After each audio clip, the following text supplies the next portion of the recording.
خداوند یسوع مسیح کی سلامتی آپ کے ساتھ ہو۔ آج 19 دسمبر 2022 ہے۔ لوکا طبیب کی معرفت لکھی گئی انجیل کا پہلا باب 5ویں 6 اور 7ویں آیت میں یوں لکھا ہے: یہودیہ کے بادشاہ ہیرودیس کے زمانہ میں ابیا کے فریق میں سے زکریا نام ایک کاہن تھا، اور اس کی بیوی ہارون کی اولاد میں سے تھی، اور اس کا نام الشبا تھا، اور وہ دونوں خدا کے حضور راست باز اور خداوند کے سب احکام و قوانین پر بے عیب چلنے والے تھے، اور ان کے اولاد نہ تھی کیونکہ الشبا بانجھ تھی، اور دونوں عمر رسیدہ تھے۔ آمین۔ یہاں پر ایک ایسے خاندان کا ذکر ہمیں ملتا ہے جو بے اولاد تھے، لیکن وہ خدا کی خدمت کرنے والے لوگ تھے۔ زکریا کاہن تھا، اس کی بیوی الشبا بھی ہارون کے خاندان میں سے تھی، اور دونوں کے بارے میں لکھا ہے کہ خدا کے حضور راست باز تھے۔ یہ کتنی بابرکت بات ہے کہ میاں اور بیوی دونوں خداوند کے حضور راست باز ہوں۔ بہت دفعہ ایسا دیکھا گیا ہے خاندانوں میں کہ اگر مرد راست باز ہے، وہ خدا سے پیار کرتا ہے، خدا کی راہوں پر چلتا ہے، تو بیوی اس کے برعکس ہوتی ہے، یا کئی دفعہ بیوی خدا سے پیار کرنے والی، خدا سے ڈرنے والی، عبادت گزار ہوتی ہے، لیکن اس کا شوہر وہ خدا سے دور ہوتا ہے۔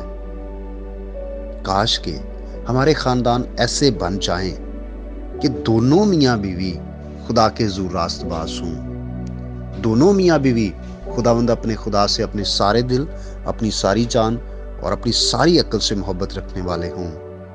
اور جب میاں بیوی دونوں خدا کے حضور راست بازی کے ساتھ اپنی زندگی گزارتے ہیں تو ایسے خاندانوں کو خدا بہت پسند کرتا اور خدا برکت دیتا ہے۔ اور پھر لکھا ہے کہ وہ خداوند کے سارے احکام اور قوانین پر بے عیب چلنے والے تھے۔ کتنا بڑا زبردست خطاب ہے، کتنی زبردست تعریف ہے کہ وہ بے عیب تھے۔ کسی طرح کا کوئی گناہ، بدی، عیب ان کی زندگی میں نہیں تھا، حالانکہ وہ بے اولاد تھے، اور اس محرومی کے باوجود وہ خدا سے پیار کرتے تھے۔ بہت دفعہ جب ہماری زندگی میں محرومیاں اور ناکامیاں آتی ہیں، ہم خدا سے دور ہوتے ہیں، لیکن ضرور ہے کہ اگر خدا ہمیں کسی بڑی نعمت سے محروم بھی رکھتا ہے تو بھی ہمیں خداوند اپنے خدا سے پیار کرنا ہے اور راستی سے اپنی زندگی کو گزارنا ہے۔ خدا آپ کے ساتھ ہو۔ آئیے ہم دعا کریں۔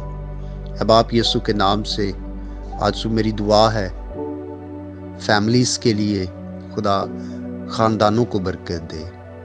میری دعا ہے خدا جتنے لوگوں تک یہ پیغام پہنچتا ہے، ان کے گھرانے، ان کے خاندان برکت پائیں، میاں بیوی دونوں خداوند تجھ سے پیار کریں، اپنے بچوں کی اچھی تربیت کریں، تاکہ خدا ترس گھرانہ اور خدا ترس نسل ہو۔ اے باپ، جو بیمار ہیں ان کی صحت یابی کے لیے دعا کرتا ہوں، اور جو کسی اور مصیبت، دکھ یا پریشانی میں ہیں، خدا ان کی بھی مدد فرما۔ آج کا دن ہم تیری فرما برداری میں گزاریں، اور گناہ بدی سے اے خدا پہ لوگوں کی حفاظت کرنا۔ تمام دعائیں درخواستوں کو اجتماعی طور پر تیری حضوری میں لے کے آتا ہوں۔ اپنے لوگوں کو برکت دے، مسیح کے نام سے آمین۔ میرا نام پاسٹر بشارت ہے، اور یہ پیغام آپ کو ایونجیلیکل چرچ اٹک کی طرف سے بھیجا گیا۔ تک ہمارا چینل سبسکرائب نہیں کیا تو ابھی سبسکرائب کریں، اور بیل آئیکن کو کلک کر کے ہماری لیٹسٹ ویڈیوز کے بارے میں اپڈیٹ جانیں۔